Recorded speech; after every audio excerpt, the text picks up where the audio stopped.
사람의 운명은 우연처럼 다가오지만 역사의 거대한 물줄기는 언제나 누군가의 결단에서 시작되죠. 나라가 기울고 백성이 절망하고 모두가 내일을 알 수 없던 시기.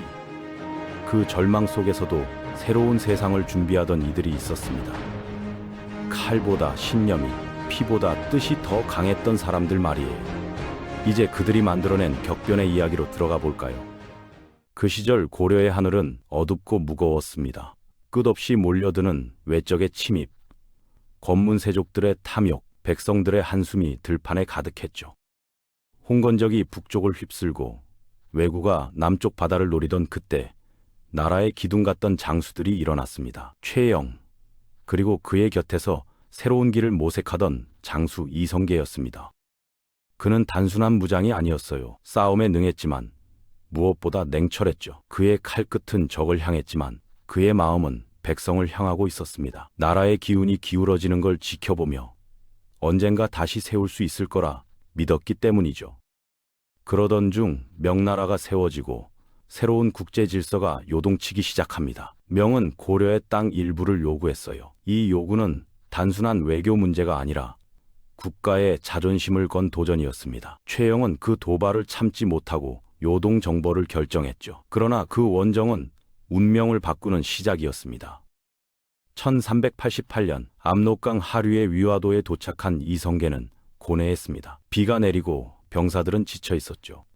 앞으로 나아가면 명과의 전쟁, 뒤로 돌아가면 반역. 그는 결국 돌아가야 한다는 결단을 내립니다. 그것이 바로 위화도 회군이었죠. 이 한 번의 회군으로 이성계는 나라의 주도권을 잡게 됩니다. 하지만 그가 추구한 건 단순한 권력이 아니었습니다. 나라를 새롭게 세워야 한다는 신념, 부패한 체제를 바꾸겠다는 염원이었죠. 그 곁에는 같은 꿈을 꾸는 신진 사대부들이 있었습니다. 정도전, 조준, 정몽주. 그러나 그들의 방향은 달랐습니다. 정몽주와 이색은 기존 왕조를 조금씩 고쳐가자는 온건한 개혁을 말했어요. 하지만 정도전과 조준은 단호했습니다. 새로운 세상은 낡은 틀 위에 세울 수 없다고 믿었죠. 그들은 완전히 새로운 왕조를 세워야 한다고 주장했습니다. 토지 문제는 그들의 가장 큰 과제였습니다. 권세가들이 땅을 독점해 백성들이 일할 곳조차 없던 현실.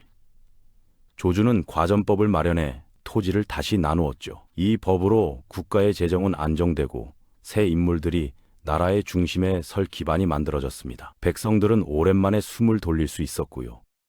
1392년 역사는 드디어 큰 전환점을 맞습니다. 이성계는 오랜 혼란을 끝내고 왕으로 추대됩니다. 그는 옛 고조선의 정신을 잇겠다는 뜻으로 새 나라 이름을 조선이라 정했죠. 그리고 한양을 새 수도로 정하며 경복궁과 종묘, 사직단을 세워 나라의 뼈대를 다졌습니다.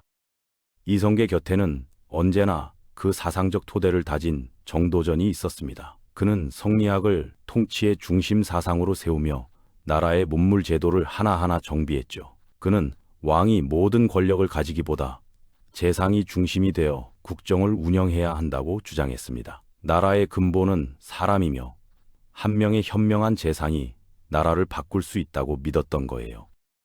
정도전은 조선 경국정과 경제문감, 불시잡변 등을 저술하며 새 나라의 윤곽을 체계적으로 정리했습니다. 특히 불교의 부패를 비판하고 유학을 중심으로 한 새로운 질서를 만들었죠. 그의 개혁은 조선의 정신적 토대를 세우는 일과도 같았습니다.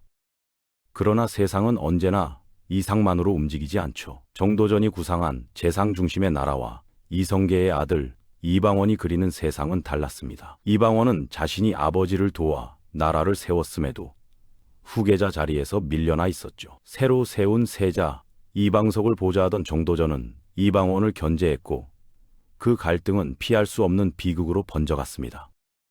1398년 결국 칼이 말을 대신했습니다. 이방원은 무력으로 궁궐을 장악하고 정도전과 세자 이방석을 제거했죠. 이 사건이 바로 제1차 왕자의 난입니다. 이성계는 큰 충격을 받았고 왕위를 둘째 아들 이방과에게 넘기게 되었어요. 이방원은 비록 왕이 아니었지만 실질적인 권력을 손에 쥐었습니다. 그로부터 얼마 지나지 않아 또 한 번의 피바람이 불었습니다. 이방원의 정권에 불만을 품은 넷째 형 이방과가 반란을 일으킨 것이죠. 그러나 이번에도 승자는 이방원이었습니다. 그는 반란을 진압하고 마침내 스스로 왕위에 오릅니다. 조선의 세 번째 왕 태종의 시대가 시작된 겁니다. 태종은 강한 왕권이 나라의 뿌리를 단단하게 한다고 믿었어요. 그는 의정부 대신 육조 판서들이 왕에게 직접 보고하도록 바꾸어 권력을 집중시켰습니다. 이른바 육조 직계제였죠. 대신들이 서로 견제하게 하고 왕족과 공신들의 사병을 없애며 군사권을 한데 모았습니다. 그뿐만 아니라 전국의 인구를 정확히 파악하기 위해 호패법을 시행하고 조세와 군역의 공평성을 위해 토지조사, 즉 양전사업을 펼쳤습니다. 백성의 억울함을 직접 들을 수 있도록 신문고도 설치했죠. 그는 나라의 기틀을 통제로 세우려 한 왕이었습니다. 덕분에 조선은 내부 질서를 잡고 점차 안정되어 갔어요. 이 강한 왕권의 기반 위에서 자라난 인물이 바로 세종대왕입니다. 처음부터 왕이 될 운명이었던 것은 아니었어요. 태종의 맏아들 양녕대군이 세자였지만 그의 행동은 세자로서 어울리지 않았죠. 태종은 결국 셋째 아들 충녕대군에게 눈을 돌렸습니다. 그는 총명하고 학문을 사랑하며 무엇보다 백성을 아꼈습니다. 1418년 충녕대군은 세종으로 즉위합니다. 그의 시대는 조선의 정신이 꽃피운 시기였죠. 세종은 힘으로 다스리기보다 지혜로 다스리길 원했습니다. 그는 유교 경전을 공부하며 신하들과 토론하는 경연을 자주 열었고 세자 교육기관인 서연을 강화해 미래의 군주 교육에도 힘썼습니다. 젊은 학자들을 모아 만든 집현전은 세종의 또 다른 눈과 귀였어요. 그곳에서 수많은 정책이 논의되고 새로운 지식이 쌓였죠. 그는 유능한 인재들에게 생각할 기회를 주었고 백성의 삶에 도움이 되는 지식을 만들도록 독려했습니다. 나라가 학문으로 움직인다는 사실을 그는 누구보다 잘 알고 있었기 때문이죠.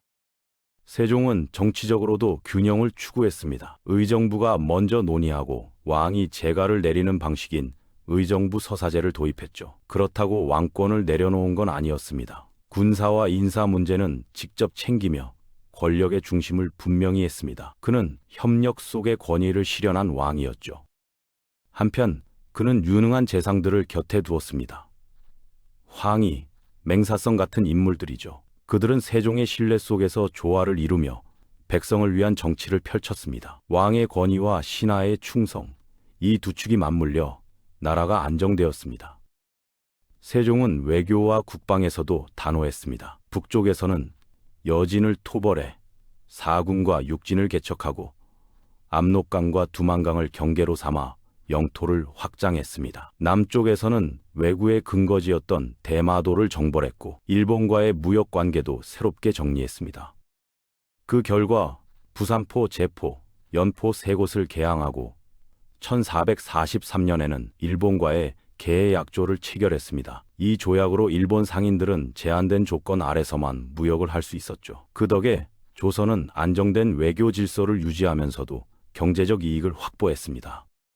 세종의 가장 위대한 업적은 역시 훈민정음의 창제였죠. 그는 백성들이 그를 몰라 억울함을 호소하지 못하는 현실을 안타까워했습니다. 그래서 누구나 배웠을 수 있는 글자를 만들기로 결심했어요. 1443년 마침내 훈민정음이 완성되었고 1446년에 반포되었습니다. 그 뜻은 백성을 가르치는 바른 소리였습니다.